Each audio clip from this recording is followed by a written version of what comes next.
السلام عليكم ورحمة الله وبركاته. دعوة ديال ملك استود جوكتان با كسر دعوة برنامجكي كساب سنة ضد أي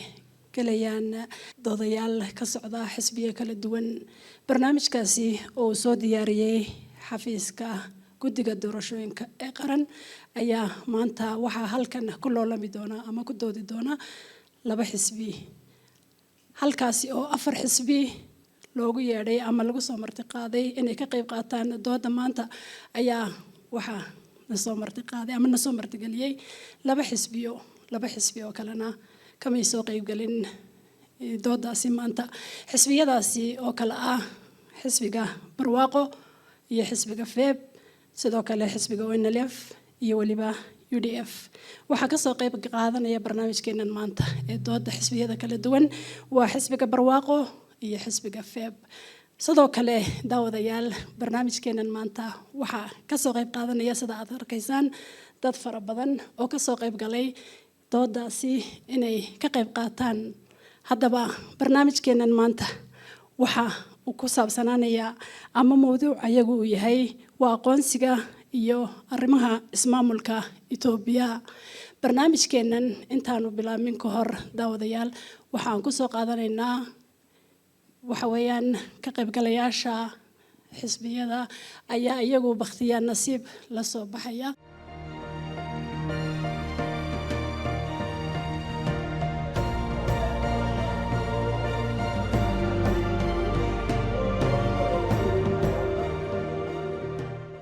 lambar koowaad waxa haybista waa xisbiga feeb waxaana uu soo wakiishay xisbiga feeb Ibrahim Maxamed Xuseen ayuu soo wakiishay lambarka labaad waa xisbiga barwaaqo waxaana ay soo wakiisheen waa Maxamed Daahir dooda markaad bilowdaan waxaad wadaysaan in barnaamijkiina dood siyaasadeed 10 daqiiqo xilligu markuu idinka dhamaadana waa la idin sheegayaa sidoo kale su'aalo ayaa la idin weydiinayaa su'aaluhuna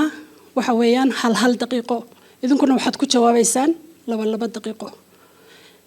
waxa dabcan garab fadhiya asxaabtayda wariyaashayada maanta halkan barnaamijka igala daadihinaya waa Elias iyo Faarax Bade dadka ka soo qayb galay maanta barnaamijkana xisbi kasta hal qof hal su'aal ayuu weydiin karayaa halkaasi su'aal uu qofku weydiinayo 1 daqiiqo qaadanaysaan 2 daqiiqana waad ugu jawaabaysaan qofka marka aad ka jawaabaysaan kolka dhammaantiin waxaan dillahay ku soo dhawaada barnaamijkeenan maanta waanad bilaabi kartaan barnaamijkiina dood siyaasadeed lambar 1 ama xisbiga feeb ayaa bilaabi karaya doodaasi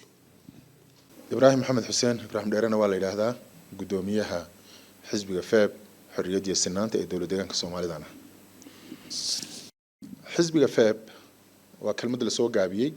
Freedom and Equality Party way ka joogtaa oo macnaheedu yahay xisbiga xorriyadda iyo sinaanta xisbiga xorriyadda iyo sinaanta wuxuu ka turjumayaa baahida maanta Itoobiya si guud uga jirta iyo deegaanka Soomaalida si gaar qofka Soomaaliga maanta haddaan fiirino ee dowladda deegaanka Soomaalida joogay labadan shay ugu baahi badan yahay xorriyad iyo sinaan xorriyad macnaheedu maxaa weeye waa laba nooc xorriyad calan inaad goosato oo wadanka ka go'do waa xorriyad taa waa isku dayn way noo shaqeyn weydii tasoo hadhay waxa weeyaan wadanka gudihiisa si xorriyad ah in aad u hadli karto xorriyad wax u baran karto xorriyad wax u aamini karto xorriyad u shaqaysan karto xorriyad u safri karto xorriyad wax u dooran karto xorriyad lagu dooran karo sidaa darteed wuxuu ka turjumayaa xisbigani intaan qowmiyad iyo dawladba la gaarin qofka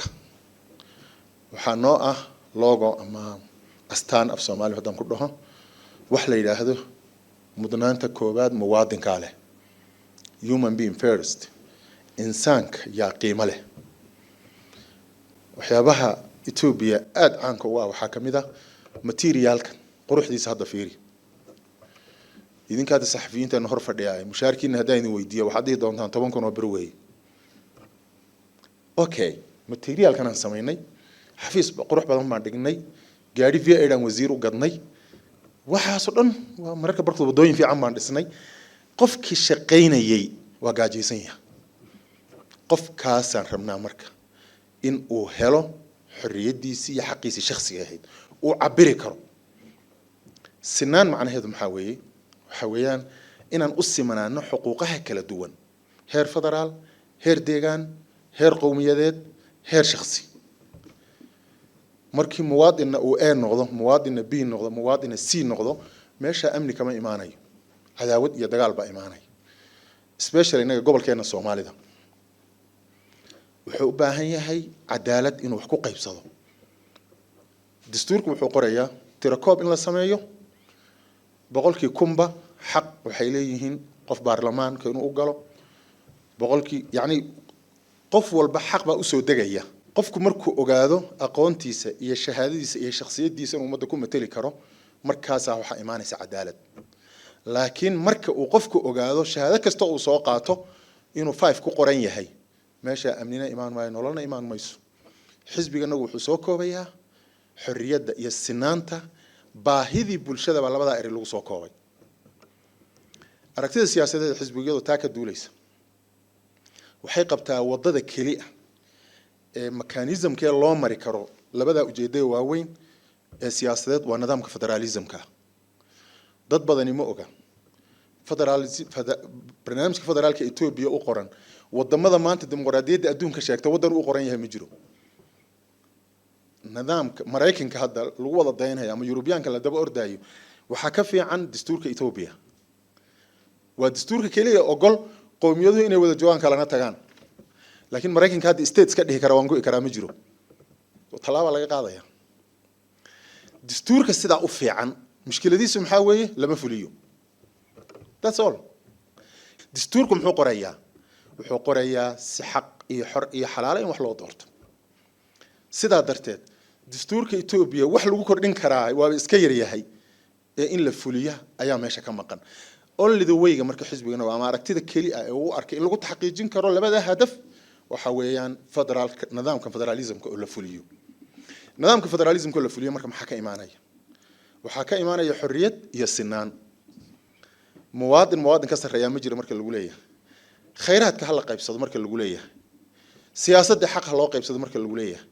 siyaasadda aanu nimaadno qowmiyadda Soomaalida tirakoobkii la sameeyay waxay mudnayd ilaa in ka badan 40 xildhibaan ganacsiga haddaad fiiriso Ethiopia ganacsigeedu waa base waxay ku dhisan tahay dad beeraley ah in badan baan maqlaa xoolo dhaqato anaga iyo cafartiga laga hadlayo laakiin haddaad fiiriso ganacsiga ma jirto hab hadda gobolka Soomaalida aanu ka imin oo joogaa ninka customka hadda u tagto tiraahdo okay dadkan waa xoolo dhaqato xoolahoodii maxaa loogu talagalay oo ganacsiga ma jirto wax uu ku keeni karaa ma jirto hal shay baa yaala oo ah nin la yiraahdo finance ama qolada cashuuraha oo wadada gasha oo neefkii meel loo wada qabsata okay qofkan intaad kontrabaan aadan dhihin ee neefkiisa ariga oo meel u dhoofsan aadan hor istaagin adoo xageed ugu talagashay inuu neefkiisan geysto ilaa cid kama gadanayso arigayga jigjiga iyo dhagax buur iyo qabri dahariga inta kaleba jooga ma jiro nidaam la igagala wareego oo la igaga gato haddaan dhoofsadan waa kontrabaan baa leeyahay ma ba jiraan marka dhihi karaa ganacsi nidaam Soomaalida waafaqsan taana waxaan rabnaa in aan isbedel ka sameeyno oo keeno maxjaro ama meelo xoolaha lagu naaxiyo oo wadanka dhexdiisa qofka lagagala wareego marka kadib baa la dhihi karaa wadanka banaankiisa hadaad bixiso waa qalad sidaa darteed maanta kontrabaanku gobolka iyaga wuxuu ku yahay burbur dhaqaale xaqiiqatan haddaan wax laga qaban idan faktorkii siyaasadda cadaalad kama jirto qaybtii dhaqaalahana waa taa aan sheegay maxaa marka soo haray qaybihii kale haddaad fiiriso tacliintii iyo waxbarashadii maanta gobolkeenu wuxuu face gareynayaa tacliin 20,000 oo arday inay 3 sano had u dhameysay ay dhacayso way u dhacaysaa ma dhaqaale la'aan baan haysaa maya waa systemka hadda jira yaa wuxuu awood u lahayn inuu improve gareeyo dadkan inuu wax ka bedelo oo waxbarashadooda uu kor soo qaado annagu haddaan nimaadna qaybta waxbarashada waxaan samayn doonaa psychologiyada bulshada habka ay u fakarayaan iyo tacliinta is waafajinayna hadda isuma kaya waafajisnaa hadda tacliintii casriga ahayd iyo ta guriga way kala duwan yihiin wuxuu ku leeyahay cunugayga markaan iskuul diray miyaan iska gaalaynaya waa waalidkii Soomaa waalidka iyo iskuulka is waafajinayna marka iskuulkii waxaan ku soo daraynaa hab uu waalidku ku aqbalo inuu ilmihiisu iskuulka tago oo tafsiirka inuu u aqriyo iyo xisaabta inuu u aqriyo labadaba inuu janno ku galayaan u sheegaynaa maanta isuguma xidhna labadaasi sidaa darteed xisbiganagu wuxuu hayaa aragti siyaasadeed aragti dhaqaale aragti waxbarasho aragti bulsho waqtiga ayaa ka dhan marka intaas aan uga baxay waa mahadsantihiin imikana fursad waxaan siinaynaa xisbiga barwaaqo bismillaahi raxmaani raxiim marka hore waxaan halkan maartay uga mahadcelinayaa oon ka salaamayaa boordiga qaranka Itoobiya oo barnaamijkan soo diyaariyay sidoo kale waxaan salaamayaa wariyaasha ka kala socda warbaahinta kala duwan sidoo kale waxaan salaamayaa dhammaan ka qaybgalayaasha shirkan ee shacabka ah ee maartay lagu marti qaaday inay doodan nagala qayb qaataan ama wax ka dhageystaan salaan kadib waxaan halka soo jeedinayaa barnaamijka xisbiga barnaamijka siyaasadeed ee xisbiga barwaaqo ee ku aadan federalismka aqoonsiga iyo maartay ismaamulka maadaama maartay ajanduhu halkaas ahaa nidaamka federaalka qoomiga ah ee Itoobiya wuxuu ka mid yahay nidaamyada federaalka ah ee curdunka ah ee ka jira wadamo aad u kooban Itoobiya in laga hirgeliyo lana dhiso nidaam federaal qoomi ah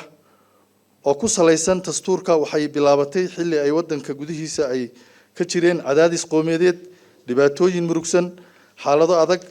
waqtigaas dhibaatooyinka murugsan oo gudaha dalka ka jiray waxaa ka mid ahaa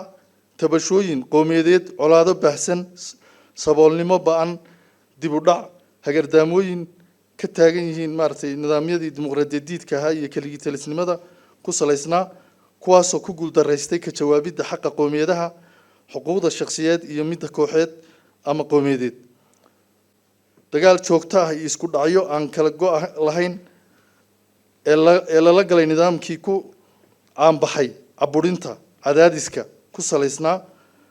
kala sarreynta qoomiyadeed si taas looga baxo haddaba halka keliya waxaa maartay xisbiga barwaaqo u arkay in isku wadka wadanka Itoobiya maadaama qoomiyado fara badan ay yihiin inuu yahay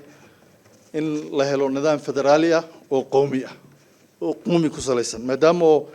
federalismku noocyo fara badan uu leeyahay juqraafi buu jira nidaam maartay qoomi ku salaysan baa jira dastuurkeena nooca ku qeexanna waa federaalka qoomiga ah marka anagu xisbi ahaan barnaamijkanagu kaas xoojinaya oo sii jiray waxyaabihii khaladaadka ka jiray in la saxo isagiina la sii adkeeyo maadaama bulshada Itoobiya iyo dowladdeegaankuba ay maartay cadaadis badan iyo maartay dhibaatooyin badan ay soo mareen mudanayaal iyo marwooyin xisbiga barwaaqo wuxuu aaminsan yahay in nidaamka federaaliga uu ka hana qaaday dalku yahay midhaha halgankii dheeraa ee ummadeenu soo gashay shucuubaha qoomiyadaha Itoobiya iyo maartay qoomiyadeennu ay soo galeen midhihiisii weeyaan xisbiga barwaaqo wuxuu aaminsan yahay in horumarka iyo sii joogteynta wadajirka iyo wada lahaanshaha dalku uu ku xidhan yahay adkeynta nidaamka federaaliga qoomiga ah iyadoo sabab u tahay laba arrimood arrinta koowaad in ismaamul dhab ah ay qoomiyaduhu ama maartay deegaanadu yeeshaan iyo arrinta labaad oo ah in maartay federaalka maartay dawlad federaal oo qaran oo maartay la sheergareeyo oo ay jirto xisbiga barwaaqo wuxuu aaminsan yahay in xaqiijinta sii adkeynta nidaamka federaaliga qoomiga uu yahay nidaamka kaliya ee xalka u ah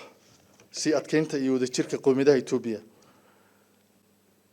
xisbiga barwaaqo muddadii uu jiray wuxuu maartay ku tallaabsaday dadaallo lagu xoojinayo xaqa ismaamul ee qoomiyadaha Itoobiya dhismaha dawlad qarameed adag oo maartay loo wada dhan yahay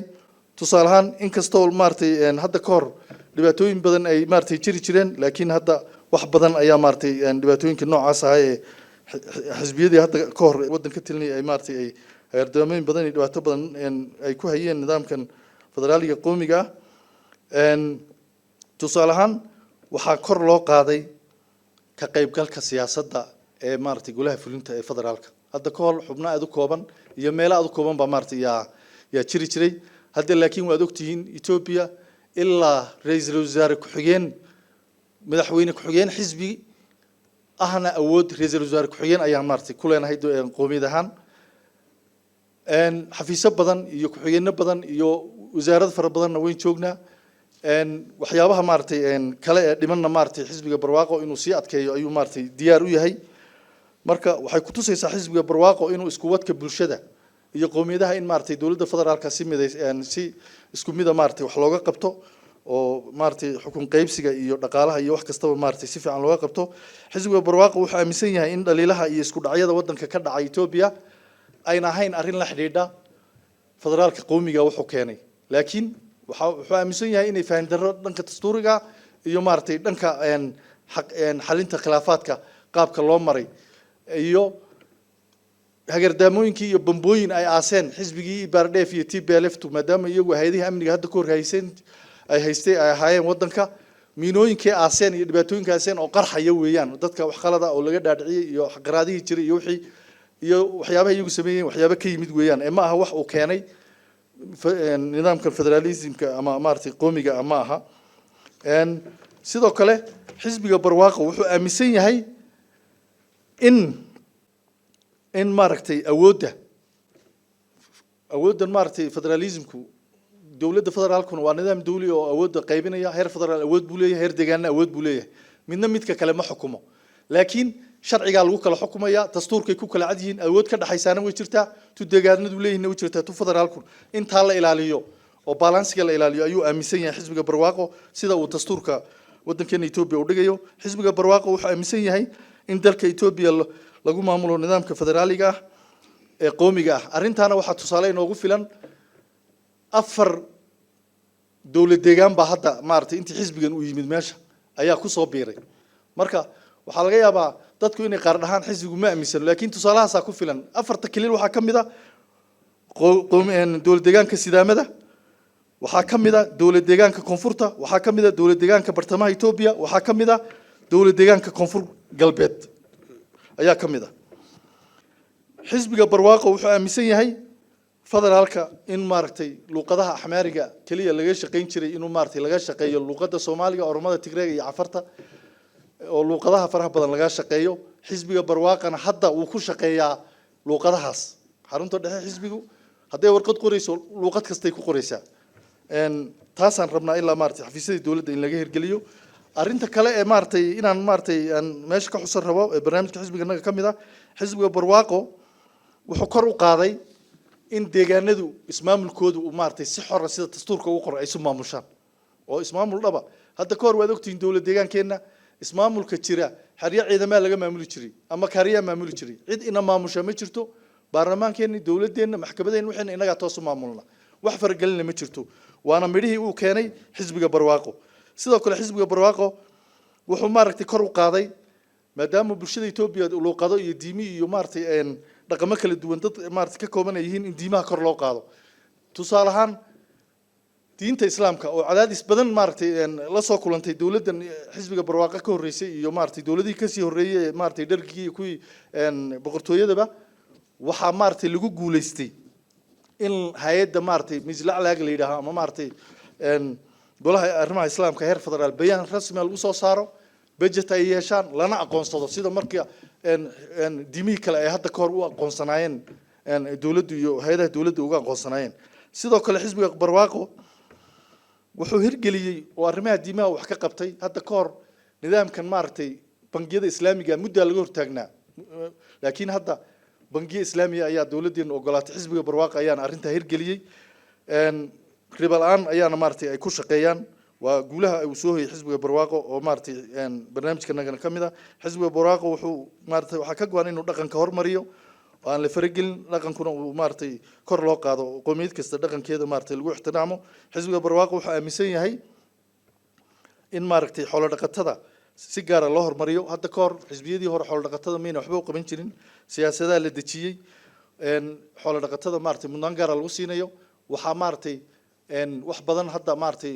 laga qabanaya ama la qabtayba mashaariic fara badan oo mega projects waxa kamid ah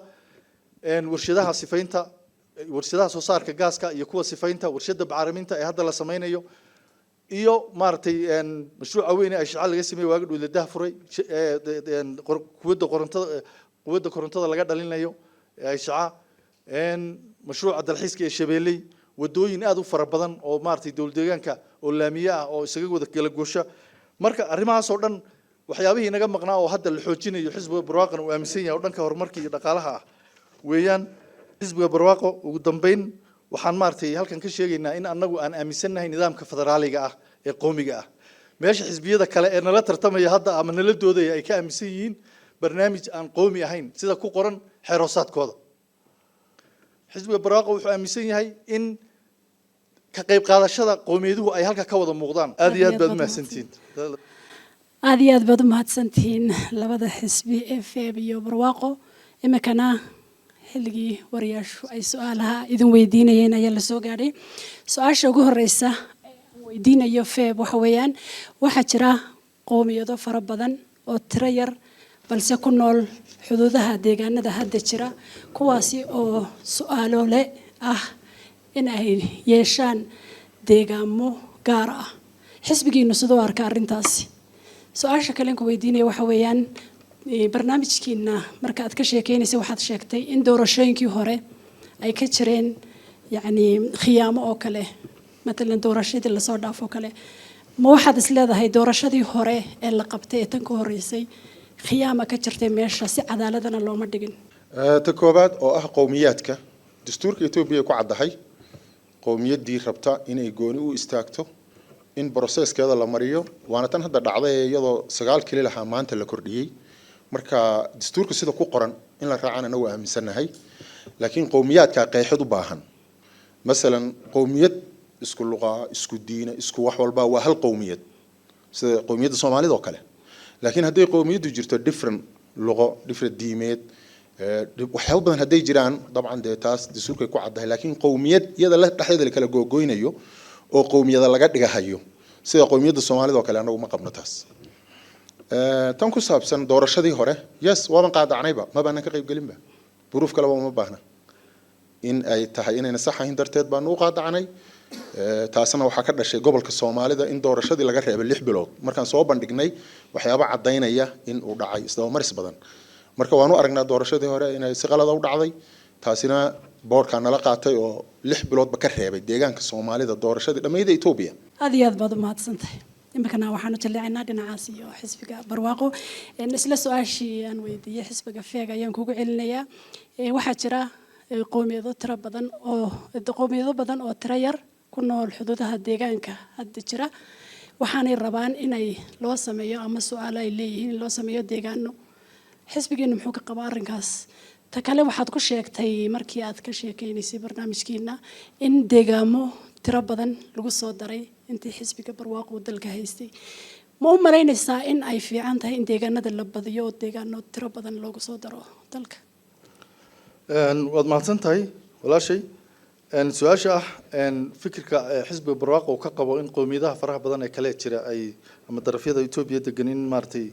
dowlad deegaan loo sameeyo ama loo ogolaado dee waxa horta adduunka lagu maamulaa dowladdan Itoobiya wadankeeda waxa lagu maamulaa waa sharciga ugu sarreeya wadankana waa dastuurka ayaa qeexaya qaabka kililada loo waxaynayo iyo sida maartay kililada loo aasaasayo iyo nidaamkaas oo dhan marka cidii kasta sidii hadda ka hor dhacdayba intay sabaabusho referendum baa laga qaadi referendumka marka laga qaado hadii shacabku ay dhahaan anagu deegaan baan rabnaa oo inta referendum laga qaado ama afti wax la yiraahdo waxba kama qabno sidii kii horeba loo ansixiyay ayaa loo ogolaanaya cid sameeysta leeyahayna ma jirto cid loo diidayana ma jirto marka anagu xisbi ahaan kama soo horjeedno in deegaanadu ay kordhaan ama ma taqaanaa hadii bulshadu codsato waayo bulshada xuquuqda iska leh xuquuqda bulshada in la ilaaliyana waa muhiim waxa weeyaan aad baan maartay raali uga nahay anagu in maartay doorashada saas maartay aan ku galno shuruucda doorashooyinkana la ilaaliyo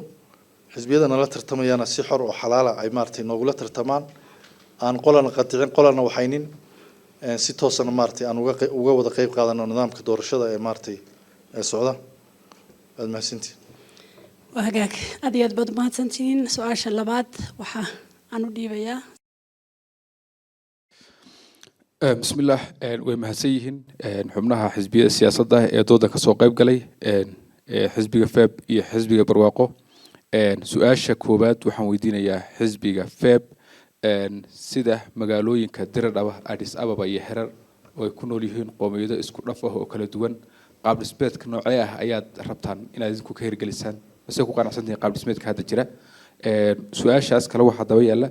miyaa lagu maamuli karaa hal qoomiyad ama laba qoomiyad oo keliya mise waxaa loo baahan yahay qaab gaar ah oo wadaag ah sidee lagu dheelitiri karaa xuquuqda ismaamulka iyo xuquuqda aqoonsiga xisbiga feeb ayaan weydiinaya saan u fahmay waa harar iyo diridhabo su-aalaho dhan iyo Addis Ababa okay. sida dastuurka ku qeexan haddaad fiiriso runtii waa si dadka fair u ah haddii la fulinayo dadka meeshaa wada degan inay wax wada sheergareeyaan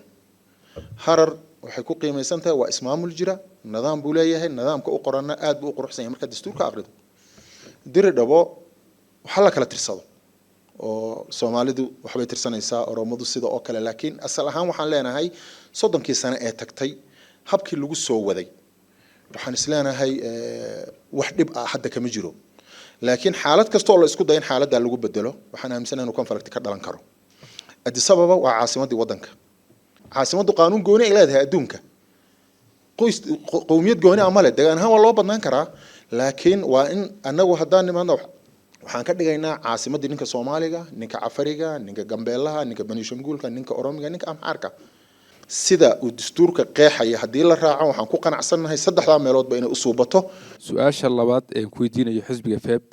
qaab socodka doorashada ayaa soo hadal qaaday doorashadii hore qanaac la'aan baad ka hadheen saad sheegtay tan hadda ma wax dareen oo aad ka qabtaan ayaa jira qaabka u socoto tan dareenka aan ka qabno mar rabno inaan ka hor dhacno sanduuqa marka sanduuqan sugaynaa insha Allah taala way aad buu mahadsan yahay mudane Ibrahim Xuseen Ibrahim Dheere waxaan u gudbayaa xisbiga barwaaqo su-aashii hore baan weydiinayaa xisbiga barwaaqo sida magaalooyinka Dirdhaba Addis Ababa iyo Herar oo ay ku nool yihiin qoomiyado isku dhaf ah ama qoomiyado kala duwan qaab dhismeed noocee ah ayaad rabtaan inaad wadaan mise qaab dhismeedka maad ku qanacsan tihiin su-aashu waa su-aal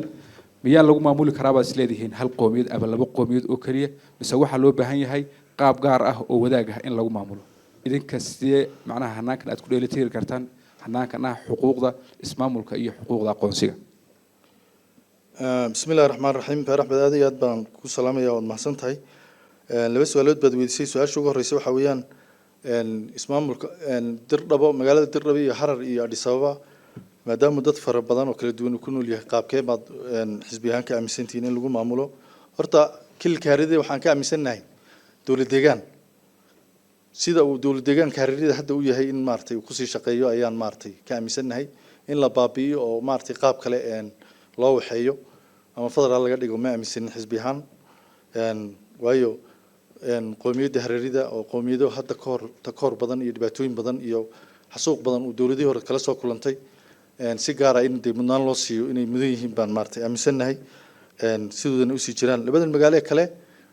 waa federaal waa laba maamul magaalo oo heer federaal ah iyagana inay sidooda ahaadaan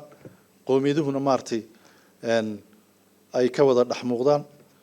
sida haddaba uga dhaxmuuqdaan hadda federaalka way ka wada dhaxmuuqdaan Addis Ababa Dirdhabana way ka wada dhaxmuuqdaan maamulka si cadaalad ah loogu qaybiyaa sidaa daraadeed in nidaamkii hore aan wax ka bedelno xisbi ahaan ma aaminsanin in la sii adkeeyo oo wixii dulduleel jira la sii wanaajiyo la sii adkeeyo oo la sii taageero magaalooyinkaas sidii ay maartay bulshooyinka ku dhaqan ay si fiican oo maartay Itoobiyaanimo ay u wada noolaan lahaayeen ayaan maartay yaan ka aaminsanahay ilaa haddana maartay dib badan kama jiro si fiican baa loogu wada nool yahay Addis Ababa waxaan ka aaminsanahay inay qoomiyadu ku wada noolaadaan waxa laga yaabaa inay fursad qoomiyadaha dhan ayna maartay maamulka kale hadda Soomaalidu qayb bay ka tahay wasiirre ay ku leedahay afayeen ku xigeen bay ku leedahay laakiin kuma filno in Soomaalida kootagooda kor loo sii qaado ayaan xisbi ahaan aaminsanahay marka taasna way iska iman doontaa waan ku halgamaynaa insha Allah taala waad maasantay su'aalihii wariyaasha soconay wax ku wareejinaya saaxiibka Ilyas susna su'aalaha halka wasi aan baqaad waxaan u guda galanaa waa su'aasha saddexaad oo ah aan weydiinayaa xisbiga FEB haddii uu xisbigiina ku guuleysto doorashada soo socota fikir noocee ayuu ka aaminsan yahay muranada ka dhaxeeya ee ka jira xuduudaha deriska sidoo kale fikir noocee ayuu ka qabaa ama uu ka yeelanayaa hanaanka maamul ee deegaanadaasi muranada ka dhaxeeya ee deriska yani waxa jira imika deegaano lagu muransan yahay oo halka xuduudaha ku yaala xisbigiina haddii uu ku guuleysto doorashada soo socota maxaad xal ka keeni doontaan maxaad ka qaban doontaan horta marka koobaad wadamada dariska waxaa jira la yiraahdo qaanuun dawli ah oo international law la yiraahdo oo UN to dawladda markay madax banaani qaadanaysa ay saxiixday kaas lagu kala socdaa ka qofkii ka booday wadankiisana uu kharibaya wadamada kalena uu kharibaya dabriyahan hawshaas way bilaabatay laakiin qaanuunka dawliga ah anaga noo ah reference gaar ahaan Ethiopia wadamo badan bay jaar leedahay Soomaaliya Eritrea Djibouti Sudan Kenya wadamadaas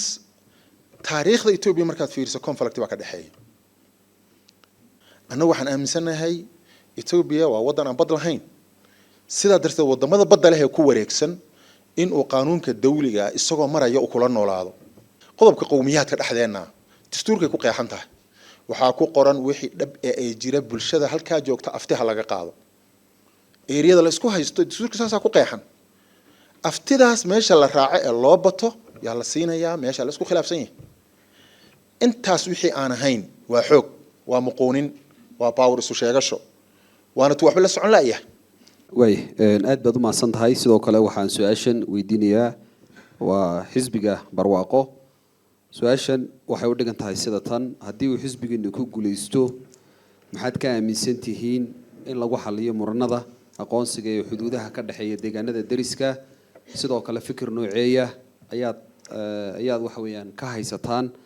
xanaanka maamul ee deegaanadaasi lagu maareynayo waxa weeyaan laba xuduudood baa horta jira xuduud international iyo xuduud maaragtay local haddii aad ka hadlayso xuduudda internationalka ama wadamada jaarka ah ee dawladaha kala xeerar caalami ah oo maaragtay lagu wada dhaqmo lagu shaqeeyo in maaragtay wadamadu ay isxurmeeyaan oo mid kasta wadanka kale maaragtay xornimadiisa iyo maaragtay inuu ilaaliyo ayaan aaminsanahay siyaasaddanada arrimaha dibaddana waxaa ka midaba in maaragtay shacabka wadanka marka tixgelinta koowaad la siiyo marka labaad in wadamada jaarka ah mudnaan gaar la siiyo maadaama dad aynu isku dhownahay oo wadamadii kale inooga dhow ay yihiin siyaabo badan aan isku xidhannahay haddii aad ka hadlayso arrintan gudaha ama xuduuddan gudaha ee qowmiyadahan dhexdooda waxaan aaminsanahay in lagu xaliyo si nabadgelyo ah ma aaminsanin inay qowmiyad kale ay weerarto ama la dagaalanto ama qori loo qaato xisbiga barwaaq ahaan waxaan aaminsanahay in si nabada labada qowmiyadood marka isku dhaco ama qabaleha isku qabsadaan ama degmaha isku qabsadaan inay wada hadal ku dhameystaan isla markaana wada hadalka ay ku dhameysteen lagu xalilo haddii ay wada hadal ku dhameysan waayaan waxaan aaminsanahay sidoo sharcigu dhigayo in maaragtay referendum waxa la yiraahdo ama afti laga qaado qowmiyadu marka shacabkaas meesha degan ee maaragtay sheegashadiisa iyo aqoonsigiisa la isku hayo qolada ay doortaan in marka lagu daro sidaas ayaan maaragtay anagu xisbiga barwaaq ahaan aaminsanahay hanaanka loo maamulayana mar kasta qowmiyad kasta wixii ku dhex jiray in iyadu maamusho qowmiyadda kalena wixii ku dhex jiray iyadu inay maamusho waayo xuduud baan leenahay xuduudda wixii soo galaya oo dhan qowmiyaddii doonay ha noqday in maaragtay qowmiyaddan ka talisa deegaanka inay maaragtay dawladooda u hoggaansamaan markan waxaan ku celinayaa wariye hodan sida ay nooga sii ambaqaado barnaamijkeena imikana waxaan u jaleecaynaa dhinacaas iyo su'aalaha ay idin weydiinayaan kasoo qaybgalayaasha barnaamijkeenan maanta waxaan u sheegayaa marka ugu horeysa hal qof hal shacbi ayuu hal su'aal mar kaliya ta weydiin karaya laba su'aalood lama weydiin karayo hal su'aal hal xisbi su'aashaasi ama su'aashiinu waxay noqonaysaa hal daqiiqo xisbiyaduna markay ka jawaabayaan waxay ku jawaabayaan 2 daqiiqo waxaan su'aal weydiinayaa xisbiga FEB maadaama lambarku asagoo noqday su'aashaasi waxay tahay doorashadii hore maadaama shaki uu ka jiray wariyaha iga qaatay waxaan leeyahay ma jiraan goobo gaar ah iyo gobollo axsaabtu markay tartamayaan waxaa jira gobollo ay kalsooni ka qabaan isleediin waad ku guuleysan kartaan doorashadan aad baad mahadsantihiin walaalka wuxuuna weydiiyey doorashada ma jirtaa gobollada isleediin waad ku guuleysanaysaan taa waa sir xisbi lama sheego qolada kale naga sii diyaar garoobi moogta marka xisbiyadu waxay leeyihiin dadka markaad shaxayso green maxaa la yiraahdaa saddex baad u qaybini goobaha ka tartamayso meel red oo guduudan meel yellow ah sida light-ka oo kale meel green saddexdaas aad u qaybini dadkaaga marka saddexdaba aday sir ku yihiin haddii xisbiga kale ka ogaadaan waxa la leeyahay war meel hiblaayo focus ka saaraya inaguna yaa marka taas si guud anaga xisbiga iyaga heer federaal xisbiga feeb 850 xildhibaan buu Itoobiya oo dhan ka rashaxay waa xisbiga saddexaad waxaa naga horeeya PP iyo Azema gobolkeena anagu waxaan ka rashaxnay 121 xildhibaan 121 xildhibaan ba waxaan ugu jirnaa halgan adag inaan soo saarno insha Allah taala waxaan ku qiimeysan yihiin mid walba goobtu ka soo bixi doono waxaan wax ku dhisaynana waxa weeyaan barnaamijka aan anagu gadayno yaa wuxuu ka duwan yahay barnaamijta kale marka aan leenahay anagu qofkaan la hadlaynaa qofka maskaxdiisa calooshiisa iyo muruqiisa aan la hadlaynaa qofka mushaarkiisu 10,000 oo bir yahay ee la leeyahay biri xisbiga 10,000 bir ku qoray baa soo noqonaya anagu waxaan leenahay proposal waxaan keenaynaa lagu xadido qofka noloshiisa imisa ku filan qofka Addis Ababa hadda jooga ee wariyaha 10,000 bir la siinayo dawladuna way ogtahay inuu ku filayn annaguna waan ognahay isna wuu ogyahay waana lagu haynayaa waxaan rabnaa guddi madax bannaan oo heer qaran inta la bixiyo in la yiraahdo dadka bayska ay ku noolaan karaan mushaarka horta hal la dejiyo kale ka soo qaybgalay kale su-aasheedu markaa anigu waxaan weydiinayaa xisbiga barwaaqo su-aasheedu markaa waxay u dhigan tahay waxaan ognahay shacab kasta ama deegaan kasta oo dalka ka mid ah inuu xuquuq u leeyahay inuu ka shaqeeyo xafiisyada heer federaal ama ha ahaato Minister of Foreign Affairs ama Minister of Finance ama yacni wasaarad kasta inuu ka shaqeeyo qofku xuquuq u leeyahay ay ka mid tahay يعني tusaalahaan oo kale qofka Addis Ababa ku nool yani Soomaaliga oo kale waxa laga yaabaa inay adkaato inuu ku noolaado mushaharka awgi marka maxad siyaasad u la iman weey siyaasad ma jirta aad la iman kartaan oo ah aad isku qabatsin kartaan labada shay horta xafiis ama wasaarad loo maaragtay cid gaar ah ka shaqeyso sharci u yaala xisbi ahaan iyo maaragtay dawlad ahaan toona sharci ma jiro xafiisyada waa loo siman yahay cid kastana in la shaqaaleeyo diyaar baa loo yahay xafiisyada federaalka inaad ogtiin mooyee waa la soo dhajiyaa joornaalada lagu soo dhajiyaa boos kastoo banaanaada tartan baa la sameeyaa aqoonta uu boosku u baahan yahay hadduu injineer yahay hadduu low yahay hadduu dhakhtar yahay waxaa la rabaa dad Soomaali ah oo raba inay Itoobiya waxa la qaybsadaan oo halkan ka shaqeeya marka caqabadaha marka Soomaalida haysta waxa weeyaan horta iyagu may rabaan baa taala meesha Soomaalidu inta badan hadda wasaaradaha federaal badan baa soo weydiiyay dad noo soo dira haddaad xafiiska civil service ka soo dhajiyo tiradii ku filnayd mar kasta lama helo gaashaandhiga soo dhajiya waxa soo dhajiya Ethiopia Airlines baa soo dhajisa xafiisyo fara badan jibriyada soo dhajiya tiradii loo baahnaa mar kasta oo ku soo tartanta lama helo laakiin xisbiga barwaaqo wuxuu dhiiri gelinayaa kana go'an inuu mar kasta mudnaanta siiyo qowmiyadaha oo dhan inay ka dhex muuqdaan oo si inclusiveness-ka loo ilaaliyo ama maarad ka dhex muuqashada dhammaan ay ka wada shaqeeyaan marka xisbiga annaga waxaa noo yaala inaanu ardayda wacyi gelino dhalinyarteena wacyi gelino oo siday halkan kaga shaqeyn lahayn inaan maartay wacyi gelin badan u sameeyno wixii kale loo qaban karana aanu qabanay annaga dawlad ahaan xisbiga barwaaqo naga go'an asaashada waxay ku socotaa xisbiga feeb xisbiga feeb dadka Soomaaliya Addis Ababa degan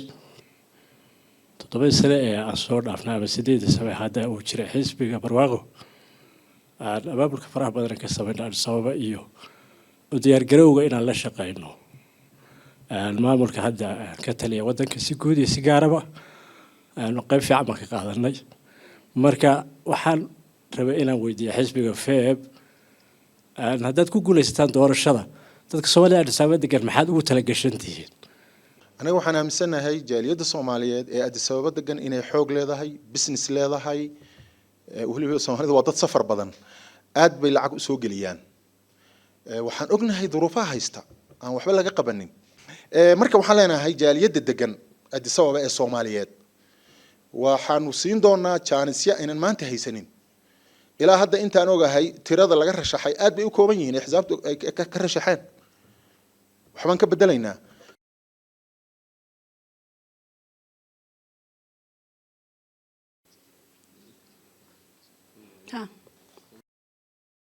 waxaan qabaa su'aal ah waxa la yiri cadaalad yaa jirta diimash oo siman yihiin shacabkuna uu siman yahay markaan Soomaali nahay ama markaan Muslim nahay xarumaana ka shaqeyn jirin baa jira xarumaana ka shaqeyn karin baa jirta moogtiin soo xisbiga BBR muxuu ku jawaabayaa ase muxuu shacabka kusoo korinayaa noocan oo kale ciladahan oo kale jirta ee dadka lagu kala soocayo xisbiga barwaaqo wuxuu sinaanta iyo cadaaladda xisbiyada si guud marka barnaamijkii siyaasadeed ee xisbiga aan soo jeedinaynay inay diimaha ugu horeyn ay heleen xorriyaddii halkii loogu talagalay iyo hadda ka hor siday ahaan jireen farqiga u dhaxeeya ayaa la soo jeediyey taas su-aashaasi marka waxay ku gool leedahay hadda ka hor dalka ma laga aqoonsanaa shuruucdan dalka ka jirtay isla muslimku wuu deganaa laakiin muslim rasmiyo la aqoonsanaa ma ahayn hadda ka hor marka xisbiga barwaaqo hadda wuxuu ku guuleystay muslimka Itoobiya ku nool inay muslim Itoobiyana ay yihiin oo xuquuqda kale ay la siman yihiin sida iskuulaadka iyo xalka looga gaaray meelahaasna xalka looga gaaro iyo qorshaha xisbiga uu cad aad baad mahadsantihiin su-aasheedu waxay ku saabsan tahay barwaaqaan u jeedinayaa xisbiga barwaaqo iyada oo magacoogu yahay barwaaqo iyo reerayn dee barwaaqadii bilowgii madaxeygii waan arkaynaa xagga magaalooyinka agaarkooga dhaldhalaal badan iyo dariiqyo la fudaydiyey iyo dhirayn badan oo magaalooyinka ka jirta dadka magaalooyinku si fiican ugu noolaan karayaan laakiin xaggii jeebka ayaa su-aasha ku xigtay noqonaysaa oo ganacsiga ay noqonaysaa ganacsiga in la fudaydiyo oo dadka loo fudaydiyo ganacsiga si ay jeebkooga wax ugu jiraan ay noloshii barwaaqada ahayd uga suuro gasho marka su-aasheedu waxay ku saabsan tahay dadka hay'adaha amba xuduudaha ku nool gaar ahaan kilalka Soomaalida waxay sitaan oo dhanba iyagu ay la talaabayaan waqtigii baa ka dhan waad mahadsantahay su-aasha isaga ka dhex guuxaysay baan rabay inuu ka soo baxo laakiin waqtigii maadaama uu ka faa'iideysan ganacsiga xuduudaha kaliya ma aha ganacsiga kale ee yaryar in la dhiirigeliyo hadda ka hor dhaqaalaha EPRDF markay dalka xukumaysay waxa ay ku saleysneed kaliya beeraha bay ahayd laakiin hadda in la dhiirigeliyo oo sector kasta uu noqdo dhaqaalaha dalka kobcinaya inay beero kaliya aanan lagu koobin dhanka fursadaha kale ee dhaqaalaha dhinaca tourismka iyo dhinac dhan kasta dhaqaale loo siman yahay oo barwaaqo dhan walba ah maadaama ay tahay barnaamijku maanta laakiin barnaamijka aan ka hadlaynay maadaama federalismka ay toos u qusaysay taasaan uga hadlaynay dhaqaalaha laakiin iyadoo ku cad dhaqaalaha la dhiirigelinaya ee dalka dhaqaale nooc kasta ah oo laga dhaqaalaha kobcin kara ee barwaaqo in sida magaciisa barwaaqo noqdo waana lagu tala jiraa barnaamij cadcad oo siyaasad dhanka dhaqaalahana maadaama ay jirto aad baana taa ugu mahadsantihiin xisbi barwaaqo waxaan weydiinayaa matalan imanka fandaraasi ayaa laga hadlayaa qoomiyadaha nabadooda inay ka shaqeynayaan diyaar ma u yihiin talabaad waxaan weydiinayaa xisbiga barwaaqo wadanka horumar bay gaarsiiyeen se laakiin dadkii ama maatidaha ama dadkii aan waxba haysan maxay ugu talagaleen mid saddex waxaan weydiinayaa bangiga shabeelle bangiga ma dhaqaale ma siin karo oo dadka maalgelin ma sameyn karo oo cadisabuu ka shaqeeya kaana maxaa ugu talagasheen mahadsan tahay saddex su-aalood oo isxambaarsan maadaamay tahay federalismka iyo qoomiyadaha gudahooda nabadgelyadooda inaad sugtaan xisbiga barwaaqo may ka go'an tahay way ka go'an tahay wayna ku caddahay waana la soo tijaabiyey oo xisbiga barwaaqo xisbi maanta la dooranayo oo ku cusub ma aha waa xisbi la soo tijaabiyey oo xilka soo hayay tusaalena u ah hadda ka hor qoomiyadihii dagaaladu ku kala dhex jireen oo Oromo iyo Soomaali oo ugu sokaysa dagaaladii hadda ka hor ka dhex dhici jiray hadda kama dhex dhacaan dawlad dhexe oo sideedii u kala ilaalisa oo xuquuqdooda boqolkiiba boqol sidii loogu talagalay baa loo dhammaystiray khilaafaadkii ka dhexeeyay ma aha laakiin hadda ka hor sidii isku dirka u ekayd looma shaqeeyo oo nabadgelyadooda sida buuxda loo xaqiijiyay loona ilaaliya khilaafaad ma dhici karaan ma aha khilaafaadku way dhacaan meel kastaana way ka dhacaan khilaafaadkana sidii ku habboonayd ba in looga jawaabo oo mar kasta dadaalkaasi uu jira ta kale Shabeelle Bank waxaa jirta Shabeelle Bank cidda iska leh waa inagu haddii aan maal gashano haddii aan wax dhigano barina uuna maal gelinaya marka Shabeelle Bank sababaha ugu wacan in aanaan annagii hantidayadii inaan gashanno ganacsatadayadu ay gashadaan saamilaydu ay bataan taasuu wax ku maalgelin karaa haddana dadaal badan baa socda sidii hore uu ka bedelan yahay inkasta oo weli saamilayda iyo dadka bangiga lacagaha dhigta meelaha kala dhigtay ay ku yar yihiin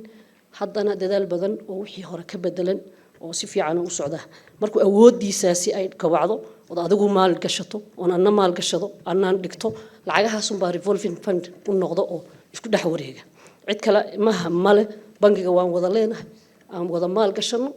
aanan ka faa'iideysan oo bulshada aanan dhiirigelin oo bangiga iyaga ku kalsoonaan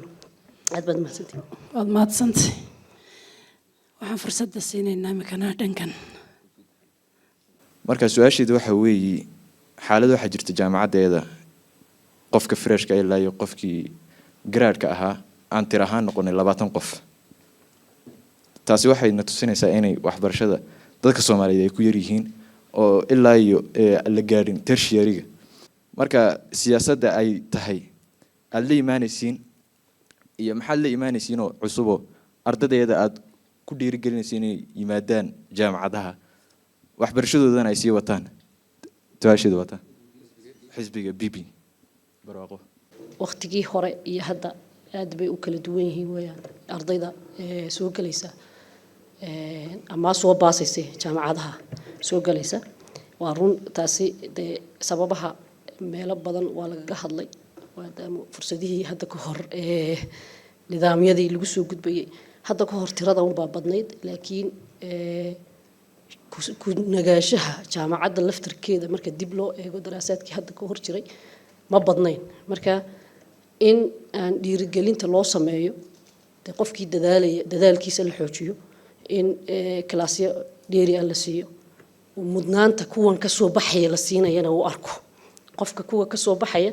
markuu arko heerka qofka wuxuu ku dhiiranayaa qofkii ka horeeyay marka hadda ka hor waxbarashadu liidashadeeda way jirtay oo dhaliilo fara badan oo hadda ka hor dhanka waxbarashada laga soo jeedinayay way jirtay marka waxaan qabaa hadda dadaalo badan oo dad nadiif ah oo wanaagsan ay ku soo galayaan way socdaan wayna socon doonaan inta ku jirtana ku sii haynteeda waxay ku jirtaa dadaalka kaliya ee hadda lagu wado marka waxaan qabaa idinka iyo idinku eeganayaan intiina meesha ku jirta ee ardayda ee ka soo horeysa tusaalena waad u tihiin inta harsan ee hadda hiigsanaysa inay soo galaan jaamacadaha marka idinkana mas'uuliyadda idin saaran waxa weeyaan inaad ka warhaysaan oo dadaashaan oo waxbarashada jeclaysiisaan oo wax badan aad halka aad ka qabataan aad baad u mahadsantihiin waxaan xisbiga DBA weydiinayaa maxaa loo arkaa dadka Soomaalida ee dawladda noogu jira xilliga doorashada oo kaliya sababta aan u aragnaa maxay tahay ee inta kale aan loo arag ama wax qabadkooda ama iyagoo socda taasan kaga baxaya run ahaantii adaanan goobtii ay joogin baan u malaynayaa xaggan inta joogtay way kooban yihiin waa la arkaa wayna joogaan deegaanka Soomaalidana meesha maanta madax qarsoomi karta ma aha xilliga doorashada kaliya ma aha madaxda ugu cadcad ugu saameynta badan deegaanka iyo dalkaba joogto weeyaan haatan mudane aadan faarax oo xisbiga madaxweyne ku-xigeenka dhan ah Axmed Shide waa dad muuqda saameyn ku leh la arko la taaban karo wax qabadkooda laguna dhiirado laguna faano oo inta kale oo dhanna maanta u ah tusaale oo Soomaalida in fursad ay waayeen mooyaan tayala ahaan iyo tira ahaanba inaan tayo ahaan inaan fiicannahay dadka kaliya ee markhaatiga noo noqday maanta inay iyaga yihiin xisbiga dhan ee dalka waxa kala hagaayay inay iyaga yihiin Dr. Cabdiwaasac aadan faarax waa ma soo koobi karo inta maanta joogta saameyntooduna inta ay leeg tahay waa la arkaa marka doorashada kaliya lama arko doorasho kaliyana ma aha waxaan isku aragnaa maamulkii bay hayaan hawshay hayaan labadii naas xisbiga feebaan su'aashaan weydiinaya waxay ku saabsan tahay waxbarashada afartii sano u dambeysay ee dugsiyada sare waxbarashadooda aad bay u liidatay imtixaanaadka haday noqoto mar labaad waxaa soo raacay inay galaasyadii hoose u dhacaan dib sida 8aad iyo galaaska 6aad lagu soo kordhiyay ayaga laftooda haddaad doorashada ku guulaysataan maxay iniga qorshaysan inaad soo bandhigtaan fikir cad ama saad nagala wadaagi kartaan wax ka mid ah aad baa u mahadsantihiin xisbi ahaan xisbiga feeb haddii aan ku guulaysano doorashada xisbigan inuu waa xisbi heer qarana sida xisbiga barwaaqo oo kale haddaan ku guulaysano curriculumka waxbarashada ee dalka wax waa ka bedelaynaa arday 12aad ee imtixaanka gasho intaasoo milyan oo boqolkiiba 3 ama 2 way ka baasti la yiraahdo daraasadan samaynaynaa curriculumka ugu wacan curriculumkan wax ka bedelaynaa kolka insha Allah waxaan rajaynaynaa isbedelkii sanadadii hore soo socday mid ka duwan oo la taaban karo oo ardayda ana niyad jabinin ardayda intooda badan hadda waa wada niyad jabsan yihiin sababtu kolka 2 milyan 5 milyan imtixaan ay galaan وليرا وحاك بعد 10,000 إلى 20,000 عالم كوحلا أركان إثيوبيا ما بسومر حتى حكومة دي رجعي ولا لها حتى ما سومرين كل كوحنا وحاوجو عنو أساسك وحاوية إن محوها كريكلم ما وحكي بدلينا إن شاء الله. حسب فيب وحويدينيا فرسمة جعنتا لأن يرى بدن يدعيسه iskoolada farsamada gacanta in la sare u qaado baahi muuqato aad u weeyaan maxaad ugu booliisiyahan maxaad ugu talagalaysaan in xirfadlayaasha la soo saaro dhalinyarada xirfadlayaasha la soo saaro waxbarasho ahaan lagu soo dhex saaro maxaad ugu talagalaysaan salaam isla waxbarashadii hadda aan ka jawaabayay barnaamijka anaga siyaasadeed ku qoran tahay waxbarashada caafimaadka dhaqan iyo dhaqaalaha beeraha muxuu ahaa xoolaha barnaamijka naga siyaasadeed ayaaba saldhig u ah siiba farsamo yaqaanada in la Soomaalidana sidaada waa farsamo yaqaan soo dhaqankeena soo tila liidi jira ma aha waa kaba tole waa tumaal waxa waan baabeynayna anaga shaqo lagu faana oo lagu daysta oo muxuu ahaa xirfadlayaashana sare loo soo qaado aqoontooda iyo kartidoodan sameynayna hadii ilaahay waqtigaas ay tan nasiyo na gaarsiyo wagaag wad mahadsantiin imikana waxa la soo gaaray xilligii aad su'aalaha isweydiin lahaydeen xisbiyada laftigoodu haddaad rabtaan waad isbedeli kartaan haddaad rabtaan laakiin idinka isweydiinaya su'aalaha hal xisbi hal su'aal ayuu qof weydiin karayaa hal daqiiqo ay weeyaan su'aashu jawaabtuna waa 2 daqiiqo afar su'aalood waad isweydiin karaysaan weydiin lahaa muddo hadda 8 sano ah arday 20,000 oo arday dhacaysa xisbiga BB baana xil haya 8 sanana muddo yar ma aha tasay noogu qancin karaan haddii hadda soo noqdaan inay wax ka bedelayaan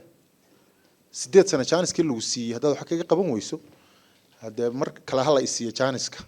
waxay la tahay inay u baahan tahay jawaab inay naga siiyaan oo nagu qanciyaan habka ay wax soo kordhaya 8 sano oo wali dhaqaalihii hoos u dhacay oo xaalado badan soo kordheen oo shidaalkii adduunka isku wada dhaxayay xaalado si wada adkaadeen 8 sano dhaqaalaha la hayay wax walba okayda ahaa 20,000 oo arday haday dhacayso walina ma naan arag qof loo ciqaabay ama xil looga qaaday ama miis umada la soo horfariisiyay ma naan arag waa ka bax بسم الله الرحمن الرحيم horta run ahaantii Sheekh Ibrahim waa mahadsan yahay oo topica caadi waa inaan topic isweydiino way ahayd laakiin su'aashaasina waa sax oo waa qalad ma aha fursadda 8 sanahan haysanay waa fursaddan maanta waxbarashada kaliya ma aha inuu ka eego waa fursadda maanta feeb Sheekh Ibrahim oo liis kale ku jiray inuu maanta halkaad istaago oo ku doodno tan laftirkeedu waa fursadaha 8 sano wax kaliya lagama shaqeynayn si guud wax badan baa laga shaqeynaya marka fursadda xisbiyada kala duwan ee hadda ka hor midna duurka ku jiray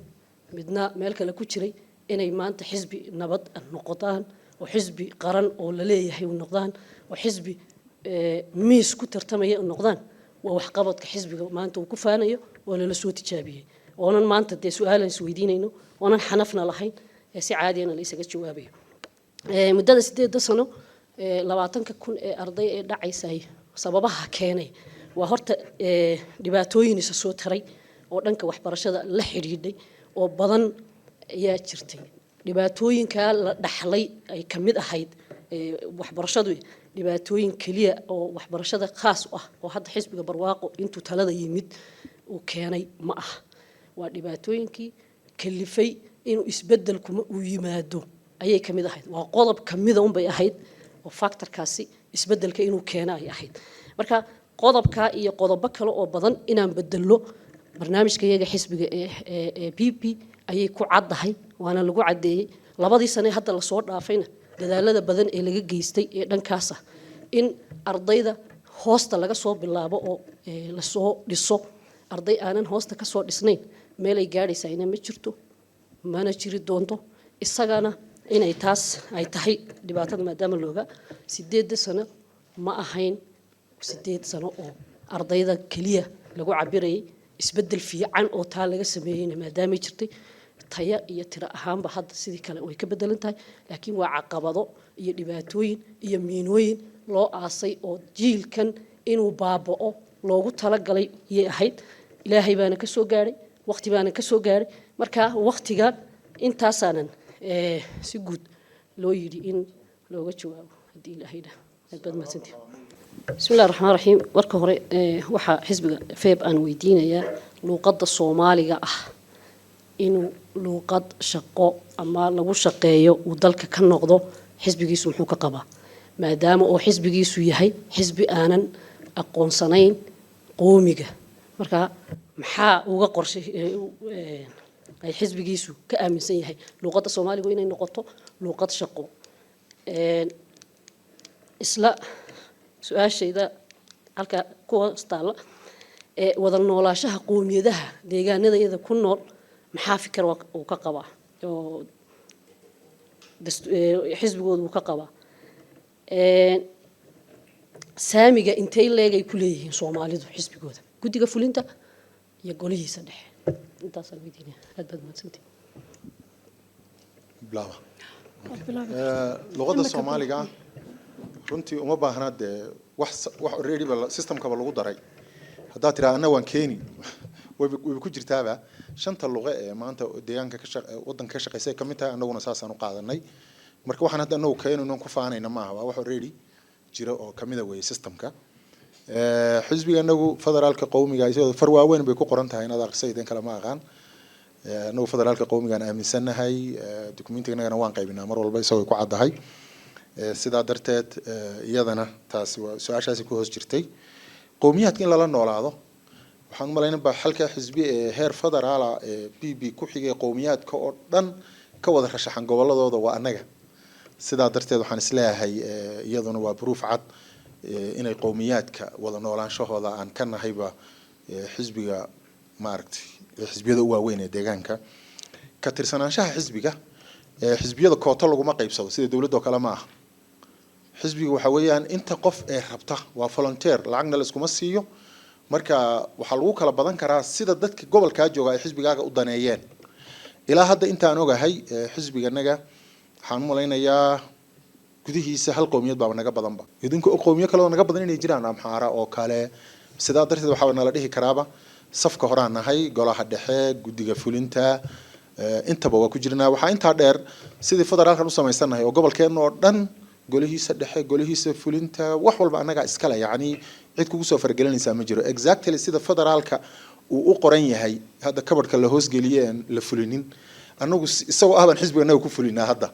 anu hadda gobolka Soomaaliland ka mas'uulahay 100% powerkeeda annaga leh annaga is dooranayna cidna soo fargelinaysaa ma jirto taana waxaan isleeyahay waa intaas waqti ma hadhaan su'aalo ku weydiiyo وهاجمك وحان سوق ده حلقي جبادي لما وادي استاجي كريسان شن دقيقة يا هيستان حسب والبا حكو سوق جبين يا هذا الكيس 5 دقيقة وحان فرصة هرسينا يا waxaan mar labaad salaamayaa bulshada dowlad deegaanka Soomaalida qurba joog iyo qaran joogba waxaan rabnaa inaan u soo jeedino codsiga xisbiga FEB uu kaga doonayo codka inay doortaan naguna doortaan qodobada soo socda kow aragtida siyaasadeed waxay ka duuleysaa xaq siyaasadeed oo naga maqan baa jira oo 37 sano aan la soo dhicinin kaasaan soo dhicinaynaa hana lagu doorto baarlamaanka 23 ka ah inta aan leenahay 40 kan soo dhicinaynaa oo ilaa hadda aan la soo dhicinin ra'iisul wasaare ku-xigeenkan yeelanaynaa hadday Amxaari iyo Oromo yeeshaan madaxweynaha ra'iisul wasaaraha waan soo dhicinaynaa insha Allah u hawlgalaynaa wasiirada qowmiyadda saddexaad baan nahay inta Oromo iyo Amxaari qaataan inta ku xigtaan u qaadanaynaa oo 5 iyo 4 iyo wax la mid ah waxaanu u hawlgalaynaa doorasho xor iyo xalaal ah oo ilaa hadda tan waxay noqonaysaa garan mayna hadda ka hor aan Itoobiya ka dhicin waxaan bedeli doonaa Itoobiya nidaamka ra'iisul wasaarenimada madaxweyne ku-xigeen baan soo reebi doonaa taa waa aragtidanada siyaasadeed ee hana lagu doorto aragtidayada dhaqaale ganacsi maanta 5 ilood ee gobolkeena 4 baan shaqaynin ganacsi beer xoolo muxuu ahay shidaal iyo budgetka dawladda bas gobolkeena ka shaqeeya intii kale oo dhan waa way fadhidaa ganacsigana waxaa loo sameystay bahal kontrabaan la yiraahdo oo dadka lagu la wareeyo sidaa darteed haddaan nimaadno waxbaan ka qabanaynaa xoolaha waxaan u sameynaynaa 11 goob naaximeed oo qofka reer miyiga lagala wareego xoolaha isagoo magaaladiisa jooga lacagtana la siiyo wakaalad dibadda u suuq geysana la sameeyo labo qofkan shaqaalaha ee 10,000 ee bir la siinaya aan ku filaanaynin ee inuu corruption galo oo wax booba keenaysa waan joojinaynaa waxaana abuuraynaa wax dadka ku filan oo lacag in la siiyo waa aragti dhaqaale markaana lagu doorto aragtida waxbarashada falsafada waxbarasho in dadkeena isugu xidhnayn waxbarashadii dhaqankeena iyo diinteena ahayd iyo tii dawladda la isuguma xidhin hooyada ilmaha soo diraysa iyo aabaha ilmaha soo diraya waxay aaminsan yihiin ilmihiisa in xero gaalaad loo dirayo waanu isugu xidhaynaa waxaana ka dhaadhicinaynaa ilmihiisu inuu qur'aan ka dhigto inuu xisaabta dhigto labadaba inuu janno ku galayo iskuulkii baanan maado tarbiya islaamiya la ilaa keenaynaa luqa carabiyan keenaynaa si waalidkii ay uga qayb qaataan horumarka waxaa tusaale idinku filan wiilka masjidka taga een cidi nolol siinin ee cidi waxba ka warhayn 5 sano kadib waa sheekh kii 12 bilood lacag iyo dawlad la isugu tagayna waa zero waa horteena 20,000 baa dhacaysa sababtoo ah ilmahan iyo guriga waxa uu dhigan haya isuguma xidhna labo macalinka wax dhigaya yaa waxa la leeyahay 5,000 oo bir qaado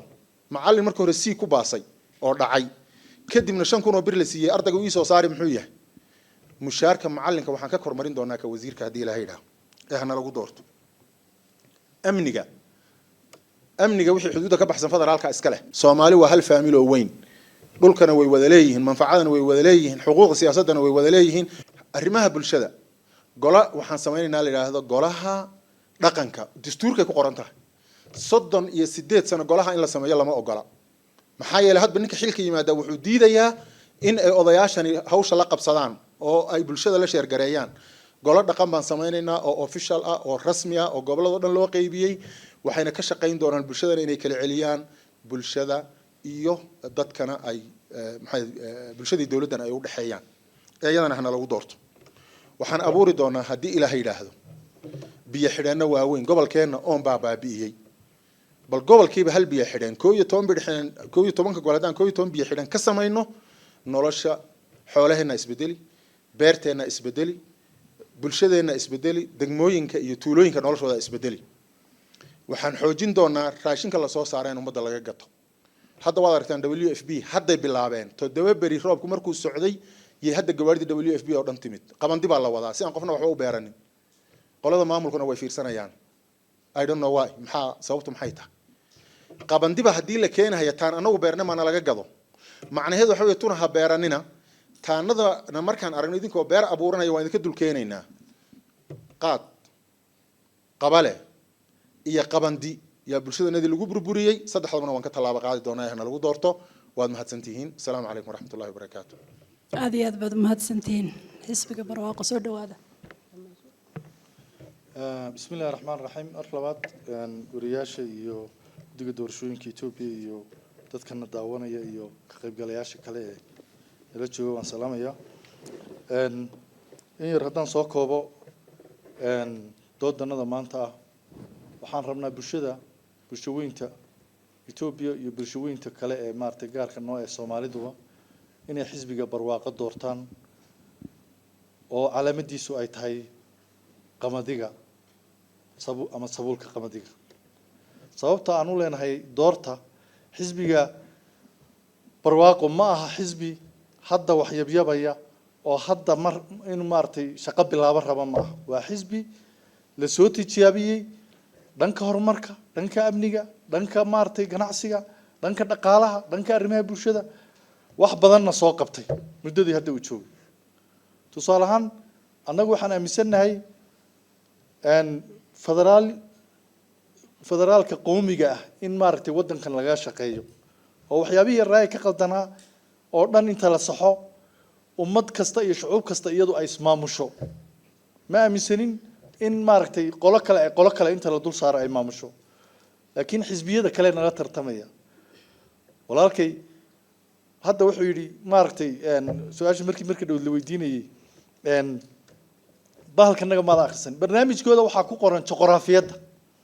federalism juqraafiyad lagu dhisayo taas maxay ka dhigan tahay waa systemkii xilligii dhergiga ka hore oo kale jiri jiray weeyaan in harargee ay hal meel noqoto oo qowmadihii oo dhan ay liqdo weeyaan luuqadihii iyagu waxay dhiirigelinayaan xuquuqda shakhsiga xuquuqda gruupka ama mataqaana qowmiyadaha xeerkoodu maba dhigayaba barnaamijkooda xisbigu ma dhigayo sheekh waxaan u malayn qaybta xamaariga muna akhriyinay qaybta laanta Soomaaliga ee gaarka ee Soomaalida ay ku shaqeeyaan inuu akhriyo ayaa fiicnayd dhanka horumarka waxaan qabanay wax fara badan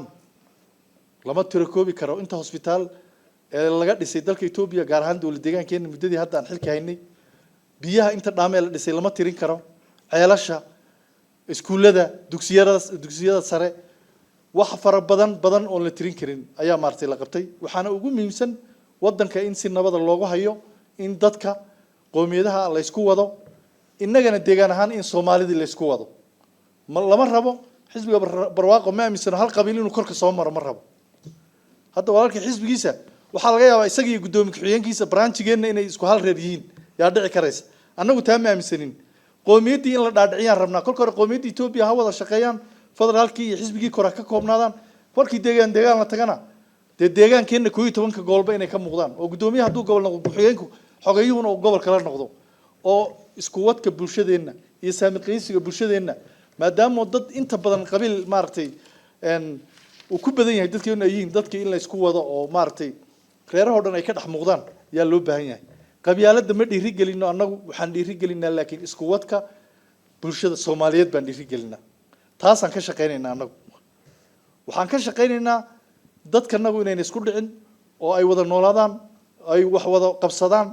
oo hadday ganacsi tahay kor loo qaado hadday waxbarasho tahay kor loo qaado arrimaha ganacsigana waxaa nooga qorshaysan in ganacsiga yaryar la dhiirigeliyo in ganacsiga mataqaanaa xuduudaha ee yaryar mataqaanaa la dhiirigeliyo oo nidaam iyo shuruuc ogol baa jirta in ganacsiga yaryar wadamada jaarka ah